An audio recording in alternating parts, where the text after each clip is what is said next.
Hyderabad LB స్టేడియంలో Telangana T20 championship cricket tournament ఘనంగా ప్రారంభమైంది.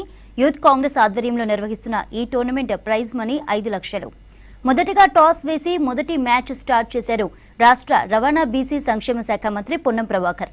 కార్యక్రమంలో ఖైరతాబాద్ డీసీసీ అధ్యక్షులు Rohin Reddy, sports authority chairman Shivasena Reddy, youth Congress అధ్యక్షులు శివచరణ్ రెడ్డి పాల్గొన్నారు. కాసేపు స్టేడియంలో బ్యాటింగ్ చేస్తూ సందడి చేశారు మంత్రి పొన్నం.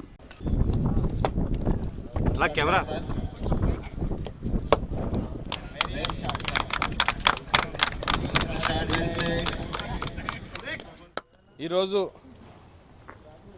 రాష్ట్ర యూత్ కాంగ్రెస్ అధ్యక్షులు శివచరణ్ రెడ్డి గారి ఆధ్వర్యంలో యూత్ కాంగ్రెస్ సభ్యులందరూ కలిసి కూడా ఈరోజు లాల్ బహదూర్ స్టేడియంలో ఈ క్రికెట్ టోర్నమెంట్ పెద్దలు పొన్నం ప్రభాకర్ గారి చేతుల మీదుగా స్టార్ట్ చేయడం జరిగింది. ఏ విధంగానైతే రాష్ట్ర ముఖ్యమంత్రి గారు ఒక స్లోగన్ తీసుకున్నారు, రాష్ట్రంలో ఎవ్వరు కూడా విద్యార్థులు కానీ యువకులు కానీ ఎవ్వరు కూడా డ్రగ్స్ వైపు చూడొద్దు అని చెప్పి ఏదైతే రేవంత్ రెడ్డి గారు చెప్పినరో దాన్ని ఆదర్శంగా తీసుకొని మా యూత్ కాంగ్రెస్ సోదరులందరూ కూడా say no to drugs play cricket అనేది ఒక నిదానంతో ముందుకు వచ్చినందుకు వాళ్ళందరూ కూడా స్వాగతం పలుకుతున్నాను. రాష్ట్రంలో యువత అంతా కూడా మీరు ఏ క్రీడనైనా తీసుకొని మీరు ముందుకు రావాలి. ఎందుకంటే ముఖ్యమంత్రి గారు క్రీడ చాలా పెద్ద ఎత్తున ప్రోత్సహిస్తున్నాడు.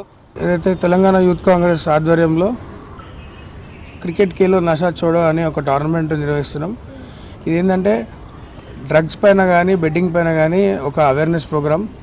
ఇప్పుడు చూస్తే మీరు ఐపీఎల్ సీజన్ ఉంది.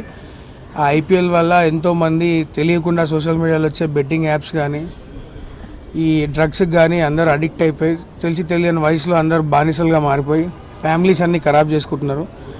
మా తెలంగాణ ముఖ్యమంత్రి గౌరవనీయులు రేవంత్ అన్న గారు డ్రగ్స్ పైన చాలా కఠినంగా ఎన్నో సీరియస్ ఇష్యూస్ని డీల్ చేస్తూ డ్రగ్స్ పైన కూడా చాలా సీరియస్గా ఉన్నారు. సో ఆయన బాటలోనే మేము కూడా తెలంగాణ యూత్ కాంగ్రెస్ కూడా ఈ సమాజానికి ఒక అవేర్నెస్ ప్రోగ్రామ్ లాగా తీసుకొని ఈరోజు ఒక 16 టీమ్స్ రకరకాల ప్రొఫెషన్స్ నుంచి డాక్టర్స్ కానీ లాయర్స్ కానీ ఫిలిం యాక్టర్స్ దగ్గర నుంచి పోలీస్ వాళ్ళు కూడా ఆడుతున్నారు ఈ టోర్నమెంట్ ద్వారా ఎంతోమందికి అవగాహన కల్పించాలని మేము ఆ ఉద్దేశంతో ఈ టోర్నమెంట్